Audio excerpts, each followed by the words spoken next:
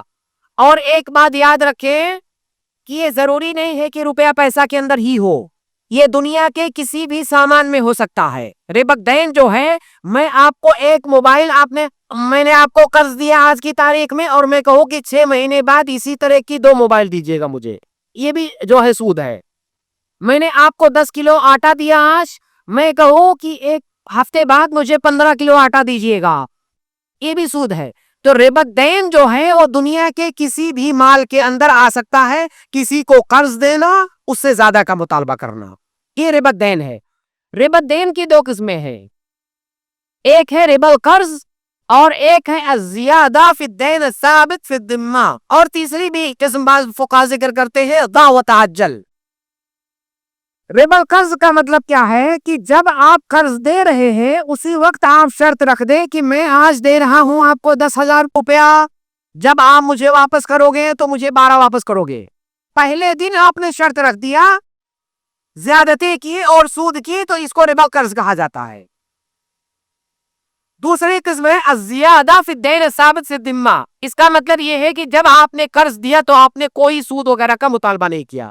میں نے 10,000 آپ کو دیا، میں کہوں کہ بھائی ایک ہفتے بعد 10,000 ہی واپس کر دینا آپ مجھے، اچھی بات ہے، یہ مطلوب ہے ہماری شریعت میں۔ لیکن جب 10 دن ہو گیا، قرض واپس کرنے کا ٹائم آیا، وہ بیچارہ سامنے والا واپس نہیں کر پا رہا ہے، اب وہ کہہ رہا ہے کہ مجھے 1 ہفتے کی مہلت اور چاہیے۔ اب قرض دینے والا کہہ رہا ہے کہ ٹھیک ہے، میں 1 ہفتے کی مہلت آپ کو دے دوں گا، لیکن میری شرط یہ ہے کہ اب جو ہے 10,000 کے بجائے آپ مجھے 12 واپس کرو گے، کیونکہ میں ایک ہفتے کی مہلت دے رہا ہوں۔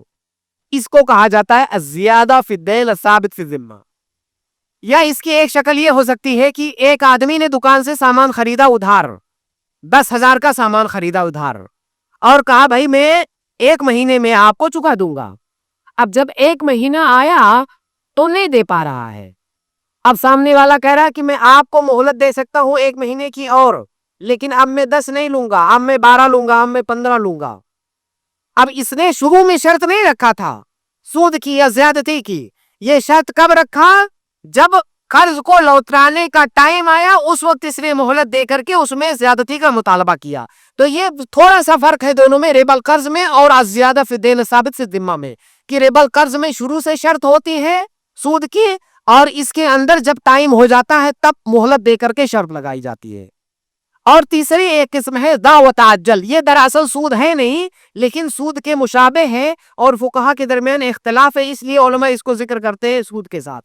دعوت عجل کا آسان الفاظ میں معنی یہ ہے کہ ایک آدمی نے دوسرے آدمی سے قرض لیا 1 مہینے کے لیے، اب 1 مہینے کے بعد اسے واپس کرنا ہے، لیکن 15 دن کے بعد وہ آیا اور کہا ایسا ہے بھائی میں آپ کا قرض واپس کرنا چاہتا ہوں، ابھی 15 ہی دن ہوا ہے، میں واپس کرنا چاہتا ہوں، لیکن میری گزارش ہے کہ میں نے آپ سے 10,000 قرض لیا تھا، چونکہ میں ٹائم سے پہلے واپس کر رہا ہوں تو تھوڑا 2,000 کم کر دیجئے، 8 ہی لے لیجئے۔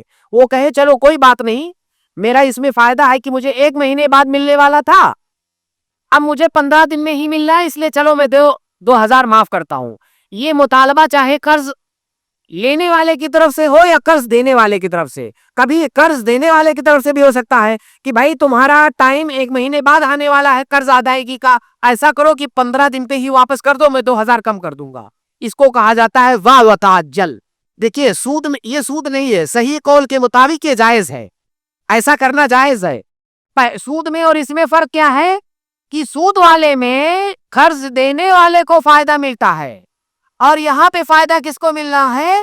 قرض لینے والے کو فائدہ مل رہا ہے۔ سود وہ ہے جو قرض دینے والے کو ملتا ہے، قرض لینے والے کو ملتا ہے اس کو سود نہیں کہتے ہیں۔ تو دعوت عجل یہ جائز ہے۔ تو یہ ہو گیا ربا الدین۔ دوسری قسم ہے سود کی ربا البیع۔